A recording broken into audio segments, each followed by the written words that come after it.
Good morning, everyone. Love to see you all again, and thank you so much for coming to this session. So, what we'll be talking about today is the SYNC Digital Wellbeing Index. It's one of the key programs of SYNC's internal research team here, and what it looks to do is to synergize various aspects of digital wellbeing into something we can clearly understand. So, I look forward to getting into that with our panelists here today. The index includes, I think, 35 countries in total, which is quite a lot.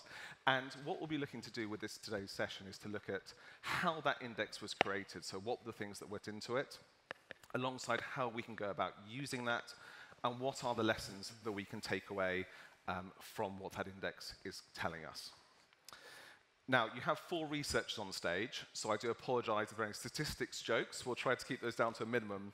But I think really looking forward to getting into this debate with my 3 speakers here today. Margareta, first questions for you, if I may. So many of us take for granted the role that digital well-being plays in our lives. I think we've heard a lot from everyone who's been on this stage about the importance of it. But why well-being? Why did the index decide to be, or why is it so important that the index was created? I think well-being is very important, first of all, for human thriving, right? So well-being is a very important topic, and we looked at the index from the perspective of well-being. But I think what the index does and where its purpose comes in is that it takes the country-level perspective, first of all, and it looks at how the different stakeholders, so individuals, educators, businesses as well, and policymakers can work together and in order to advance digital well-being. So it creates an objective base for those discussions to happen, and then obviously for policy action and for each of those stakeholders doing their share. I think this is really important. It's not just one stakeholder who can solve this issue.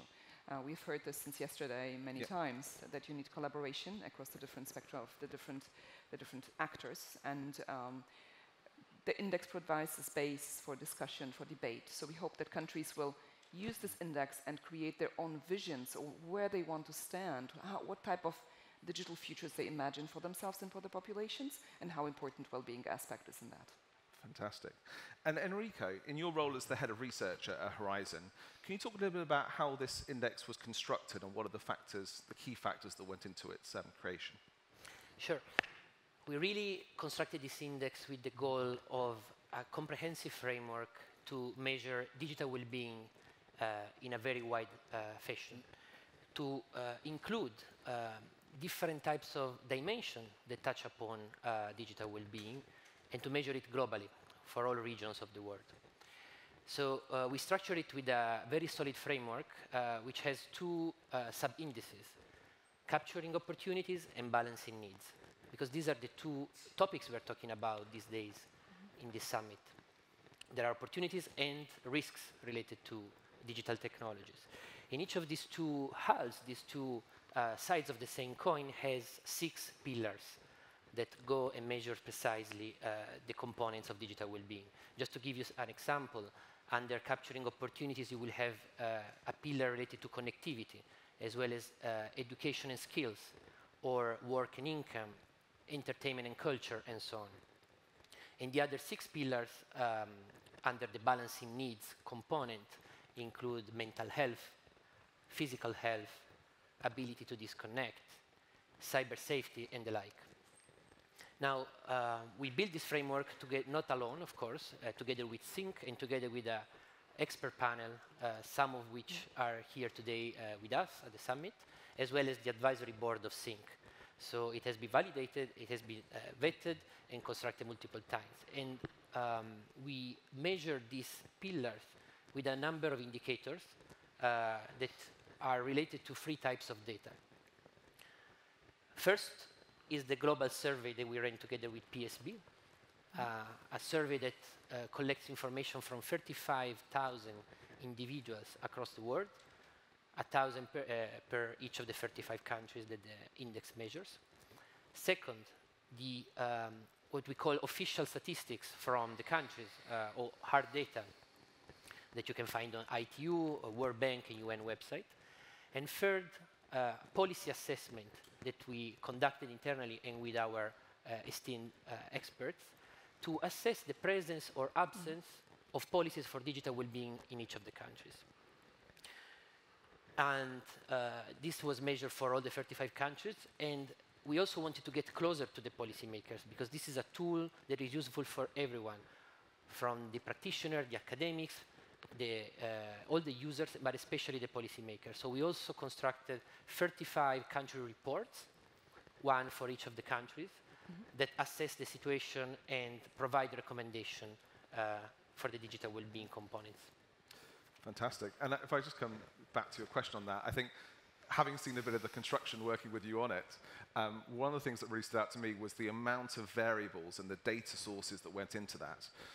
How do you go about prioritizing that? I mean, that's a huge amount of data for you to sift through, and perhaps Margareta as well, if you want to jump in. But how do you go about prioritizing the data to go into the index and ensuring that this singular metric almost, and I know we said about those two there, but almost like this singular number or the singular output represents the complexity of digital well-being as we're kind of hearing about it in this conference? Like, how do you go about surmising those really important variables?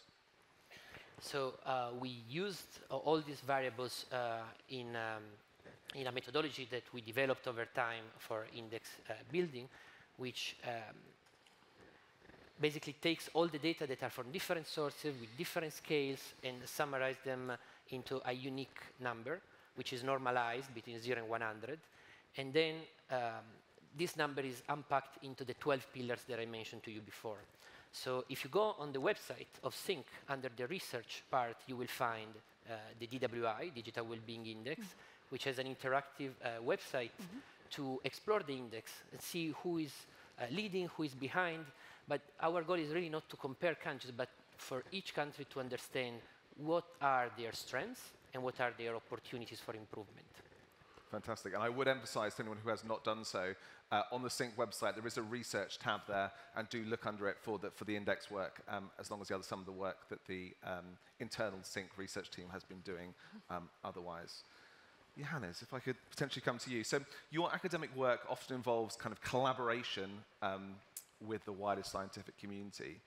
Can you just talk about the imperative about trying this multidisciplinary approach and how this resonates with some of the similar movements around digital well-being? Yeah, excellent question. I mean, we're all here because we think that digital well-being is one of the crucial topics and subjects of our time that we all have to navigate and figure out together. And I think that really calls for an international collaboration, for all of us to be at the same table and discuss and negotiate these things, and also for a multidisciplinary approach where behavioral scientists, public health scientists, folks with a background in medicine, computer science, and all of the disciplines that are needed at the table coming together to figure this out together.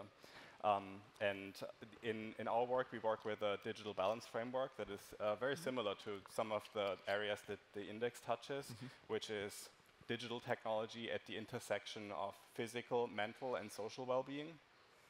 And I think that also emphasizes that technology plays a role in these different areas that can be either beneficial or detracting, right? And we need to figure out approaches how we can minimize the negative consequences and optimize for the benefits. And so that's one of the things where I'm really grateful for SYNC, that SYNC is carrying the torch to do this internationally, because I have not seen as much appetite in developing, funding this work from other players, from like big public funding agencies in the US, for example.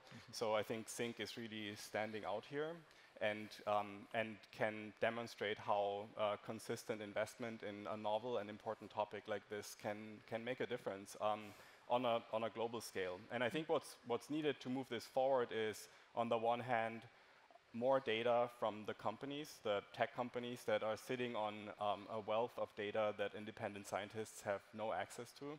That could teach us a lot of things. And I think what we need moving forward is also more investment in longitudinal research, so we can track developments over time, and investment in clinical trials, where we can really get to the core of the causality that we're all debating so much is, what is the causal role of technology and technology use on health outcomes. And so I think at the end of the day, it's up to all of us to keep building a global momentum and keep contributing to this space. Brilliant. I actually want to direct a question of something you just touched on, Johannes, to the guys from Horizon.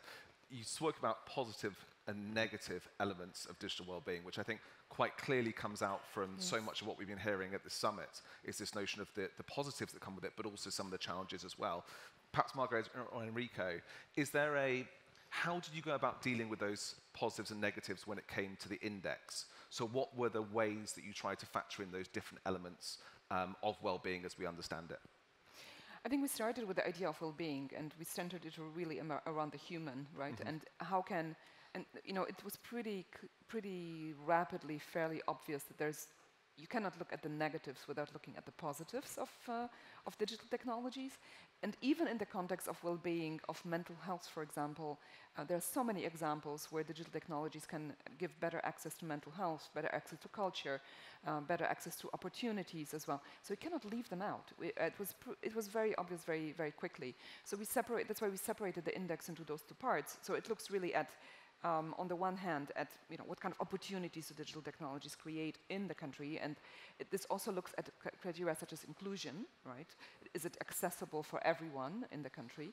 Are those opportunities accessible for everyone? But it also looks at work, does it enhance productivity at work? Does it give access to education, to healthcare, etc.? So this is a very culture as well, entertainment. This is a very important aspect. But then also, what are the needs to be balanced? And interestingly, when we look at the results, we can look at them from an opportunity and a needs and risks perspective. So we can see which countries are doing better on the opportunity side and others are doing better on the risk side, on balancing the risks relative to the opportunities. And there are very interesting patterns, obviously, that we can see. And where the countries can also learn from each other and across regions and across different country groups as well. Brilliant. I'm going to put you on the spot. Oh, sorry, Enrico, please. Yeah, no, because I wanted to continue on the research findings that I think are very, very interesting, and people here can't wait to hear about it, right? Now, we have some of them already detailed on, even on the columns. When you enter here at Sync, you see some statistics here and there. And we find this balance between opportunities and risks also in the results. So we see that generally technology, digital technology, leads to improvement of life of people. So this is one of the, let's say, most promising findings, at least from a self-assessment perspective. We see that people are very positive about what technology can bring to them. However, at the same time, we also have some very worrying results. We see, for instance, that about half of the people that were interviewed skip sleep because of digital technology. Or even more than half, 53% of people would rather live without a close friend than with their mobile phone, without their mobile phone. So that's very, very striking to me. Yeah, absolutely. And I think, Margareta, were there any key findings from the index as well that, on top of what Enrico was just saying, that really jumped out at you from what you saw? I think the one key finding that we also, when we started the research, how little research on the policy side exists at this point in time, and how little comparative assessments there are. So, usually when we come in, we do a lot of indices at Horizon. Usually when we come into the topic is there is already some thinking about the policy side. So this is one. The second one is that the best performing country has a score of 69 out of 100. That tells you already there's a huge way to go in terms of improving on digital well-being, both on the opportunity side as well as on the how do you handle the risk side. So I think that's a really striking finding as well. And then the last one, I think when you look at really the policy side and the policies that matter, only 17% of the countries of the 35 countries had cyberbullying as part of education curricula, which I find still very surprising, and I think this is a lever that the countries really should use a lot more to include some kind of prevention of cyberbullying as part of the education curricula.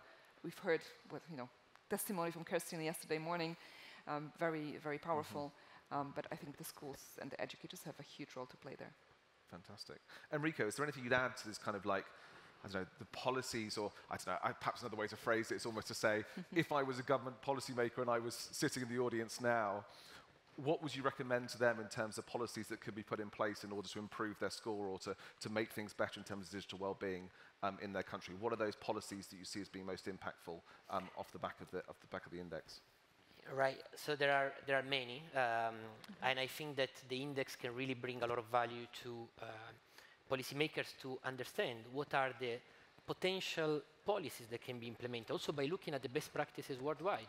As we cover all regions around the globe, There are countries that excel in certain areas and countries that excel in others. Building upon what Margareta just said, there are other policies that are really, really lacking around the globe. For instance, only 8 countries of the one that we covered have a mental health support framework in place. This is very important, and I think this should be ingrained in school curricula from the start. Because this concept of digital well-being should start from the early development of kids, so that they can then continue their life already with this concept in their head. As they mature into workers, let's say, the ability to disconnect become even more important. So only 1/3 of the countries around the world have an ability to disconnect policy in place, and only a half of the one that we covered, of the 35 countries, have a disinformation awareness policy in place. So these are some of the policies that we encourage policymakers to look into. So integrating mental and physical health as well, such as using certain tools to ease their life in front of a computer, or not using too much screen time, also with their phone or other digital device. Cyberbullying education, of course. Cyberbullying should be one of the key components of school curricula at every stage of national education.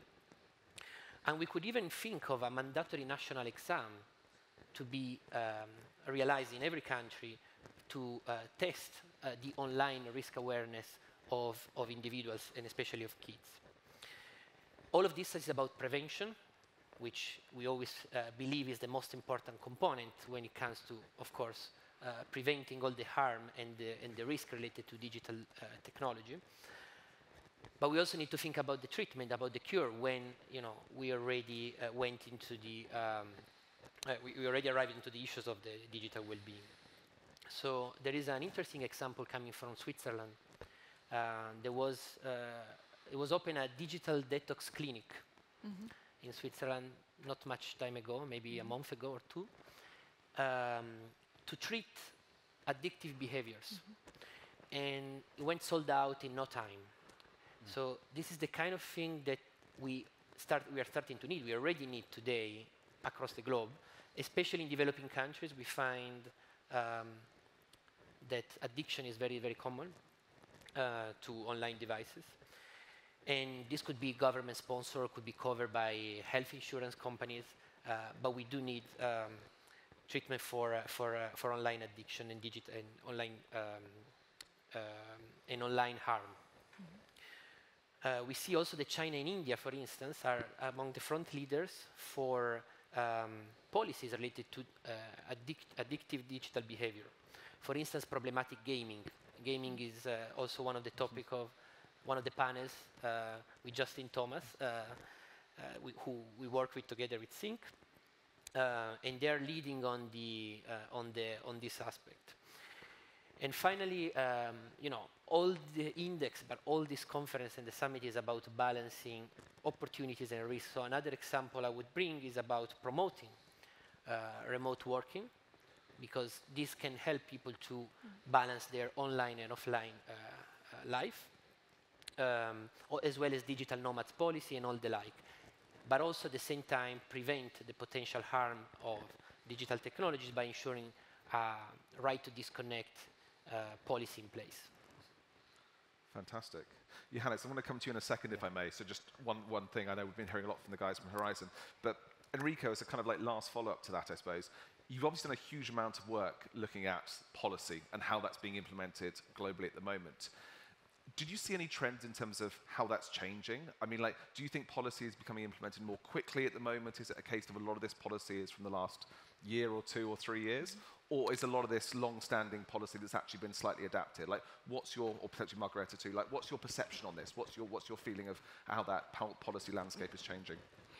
So Interestingly, in the index we have just one point in time that we look at. So in future years, as we repeat the index, we hope to be able to track also how the policy landscape is changing in a more structured way. But what we have already seen as we have done the research is that there's an incredible amount of policies coming out almost every week. There's always something new every week happening in that space, where if there's not a new policy, there's a debate happening at the country level. In the UK, it's been very prominent. In the US, there have been a lot of cases as well. At the European Union level, for sure, China has been a front runner. We see in the index also that India has been doing actually quite a lot of interesting work in this space. So I think it's an extremely lively policies debate right now about what is right. It hasn't landed yet anywhere, so I think this will continue for the years to come. That's what we would expect, and it's probably going to be picking up as some of the other countries are going to be adapting also those policies as well. Because on the capturing opportunities, I think that this is a much older policy debate in a way, right? So on the capturing opportunities, it's a more established space. We know more about how to do this, right? The digital inclusion has been a topic for a long time. Digital impact has been also a topic for a long time. But on the balancing the needs, I think we need a lot more research as well. And as Johannes said, the causality is not really clear. What's the impact of, also on the country level, the causality is not clear. We see this really interesting correlation with the Global Wellbeing Index and Digital Wellbeing Index and the Global Happiness Index, right? It's very correlated, but we don't know what the causality is, why it is correlated recently. So I think we need a lot more research, and it's going to be a very dynamic policy space for the years to come. That's what I would expect. Fantastic. Really, really good. Thank you so much, guys. Johannes, if I could come to you maybe. Speaking of policy, and I think this is very relevant to some of the things that you're doing, you've got programs that are currently in place, I think, dealing with young people and how they're going about digital well-being right here in Saudi Arabia. Can you maybe just talk a little bit more about your work in that area and potentially how you see the index maybe fitting in and helping with some of that? Yeah, perfect. I'm so happy that I get a chance to talk a little bit about our work here in Saudi, because I think it's of great interest to a lot of folks in the room. So we have been fortunate to collaborate with the Think research team and receive funding from them at Johns Hopkins to work on developing and implementing an intervention for young people here in Saudi. And we do this in a large international collaborative fashion with folks at the Trimbos Institute in the Netherlands and the Dr. Saqib here at Suleiman Al-Raji University, to go through a sequence of studies to eventually arrive at like an intervention we're testing in a randomized trial.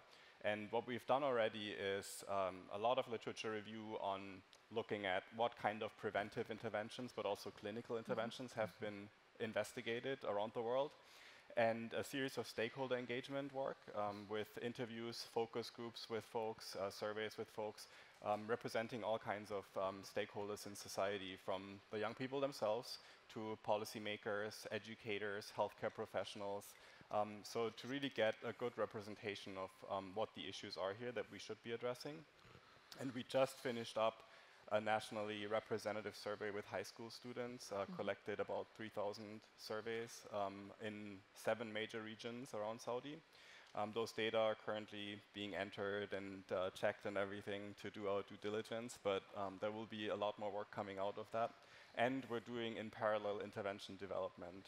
And what we're currently looking at is an intervention for high school students that is working on the digital literacy, introducing this concept of digital balance, how technology shows up in your life, to start that reflective process of what are the benefits of technology in my life and where is technology maybe harming me, where is technology detracting from my well-being in these areas I mentioned, right, like the physical, the mental, and the social realm.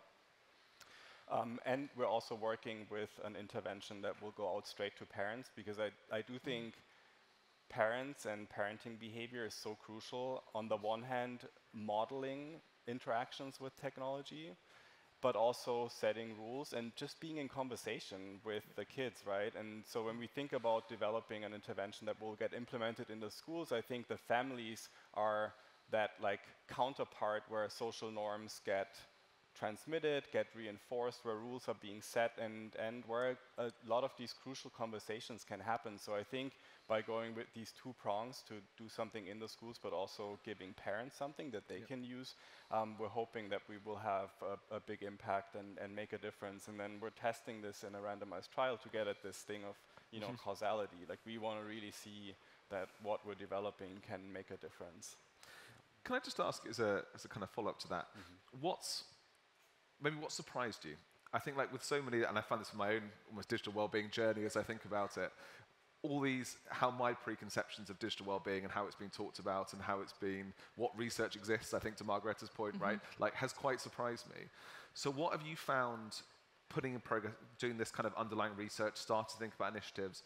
What surprised you or perhaps is unexpected in what's currently existing and what you're looking to implement? Yeah, I love that question. I would say the first thing that comes to my mind when I think about this is, you know, we talk a lot about differences across cultures and the need to tailor interventions to the specific needs of a context, and that is certainly true for Saudi. There are certain conditions here, you know, that an intervention that might have been developed in the US, in Europe, in Asia somewhere, don't necessarily 100% meet the needs of the community here.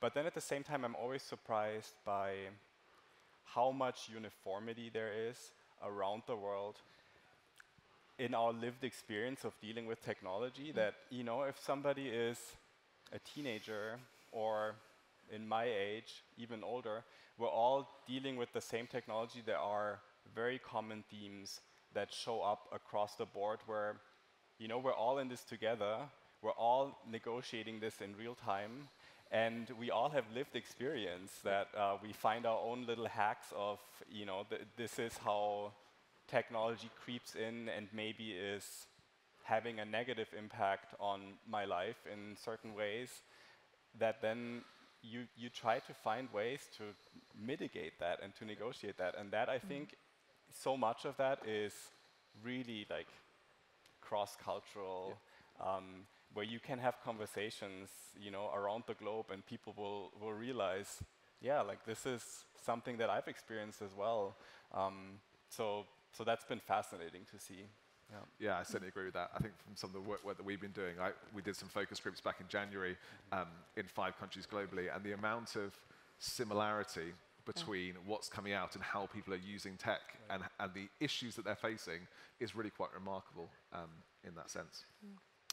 How do you see the index potentially supporting your work? Like, how do you see that potentially fitting in? Yeah, I think the index is a great benchmark that exists now. What we've done in our work, like I just mentioned, the school-based survey, right? We looked at the survey that the index implemented and took some of the measures to make it comparable, right? To have data that we can then go back and look at the index, the data, the results that the index produced, the results that our school-based survey produces, and be able to truly like make comparisons. And I think that's of crucial importance.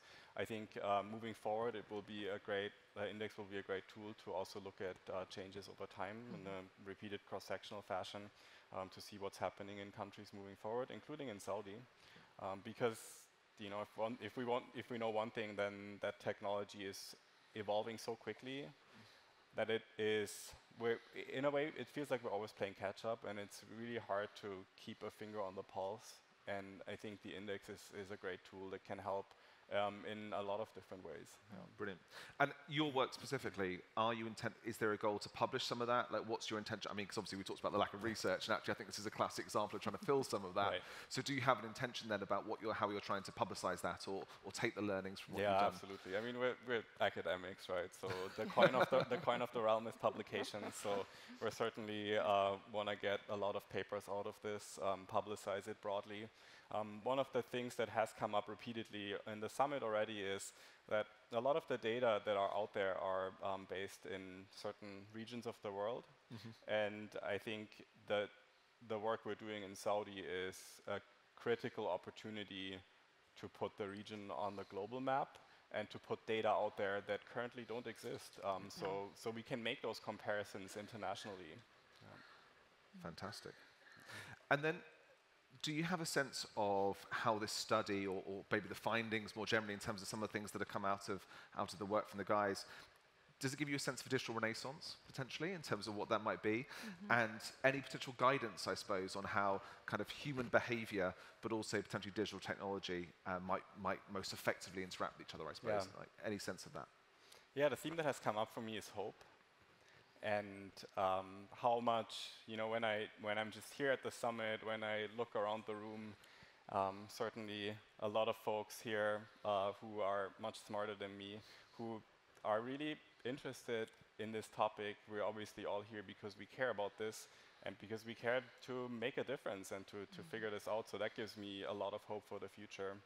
I think the Digital Wellbeing Index is a great tool to look at how different countries are doing, look at the pros and cons, have countries learn from each other how to move the needle in this area. And I would say, just when I think about conceptualizing digital well-being, I always think about 3 layers. One is the individual behavior, right? What we can do to negotiate our own technology use, embrace an approach of experimenting, tweaking different things to see what happens if I put my phone screen to grayscale. Like, how reinforcing do I find the phone? The Mind Over Tech folks gave a session yesterday with some really interesting approaches that I think we can all try. So that's the individual level. The next level, I would say, is social norms, right? We have an impact in how we set social norms in our immediate surroundings, in our families, in our communities, with our friends. Like, is it appropriate to be on our phone when we're in conversation with somebody else? And I think setting social norms can scale pretty quickly and can have a profound impact. And then the third level is really the regulatory and policy level. And as a public health scientist, I question. It is important that we all make changes at an individual level, but it is, I think, a little bit misguided to expect to see population level changes from individual level interventions. So in that sense, regulation and policy is extremely important, and I feel hopeful when I see that different countries are implementing certain policies to regulate the industry. I think one approach that I haven't seen discussed as much that I think could have a lot of promise is taxing ad revenues of social media companies, because right now the ad revenue model is just overtaking everything. There's very little opportunity for other models to come up, and if you tax ad revenues from digital media ads on social media platforms, you're opening the door for different other approaches to come up, like, for example, approaches where people pay a certain monthly fee to be on a platform that might take away from the pressure of just having this one model that monetizes attention of people. Yeah. So I see some hope there. And I think at the end of the day, we need all 3, right? We need individual level social norms and regulation to move the needle on this and to improve digital well-being worldwide. It's really interesting. As somebody who feels a little bit more removed from a lot of these things, like some of those things you've just suggested feel a little bit radical, and I don't know if that's necessarily the right word to be using, but certainly kind of like quite outstanding compared to some of the things we've done previously. I'm really interested in almost like the model that you're following in Saudi in terms of taking a very specific intervention and trying to implement that could then be applied more widely, and taking almost some of those things you just recommended almost or suggested, taking some of those, seeing if they worked in one place, and then was applying them more generally. I was actually going to ask Enrico, if I could, to that end almost, you touched on learnings, I think, and how governments were potentially learning from each other. Did you get a sense from when you were constructing the index whether there was a case of governments or policies or regulations or whatever that kind of like factor of improving digital well-being? Did you get a sense that there was a exchange of ideas in that sense? Like governments were going from kind of seeing it work in one country, then moving to another and adopting that themselves? Or do you still feel like it's quite disjointed in terms of what you're seeing when you created the index? Not yet. I think that this is a short answer. We would like to bring countries together. We started with experts. We started with policy experts and researchers, practitioners, and the like. We started with the Digital Wellbeing Index, but we continued here with the Sync Summit. There was a pre-summit day with all the researchers and practitioners and academics related to digital well-being. We hope to steer, together with Sync, a digital well-being movement. everything that you were describing about the digital renaissance is really the goal of all this work. Now, coming to policymakers, it's hard to bring policymakers in the same room and discuss, but this is exactly the goal of the next years and editions of the index.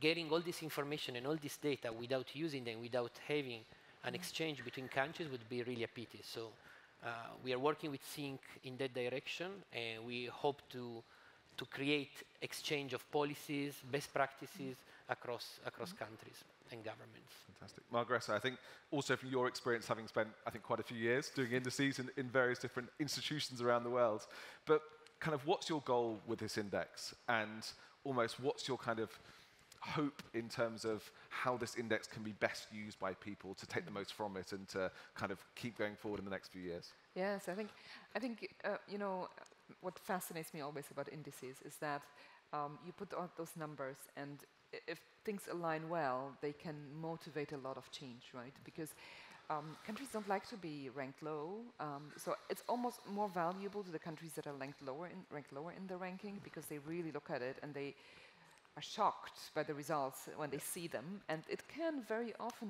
motivate a lot of change at the country level. So they start looking, what are the others doing actually, you know, what is Singapore doing, what is Canada #1 this year doing, so that they land on top of this ranking.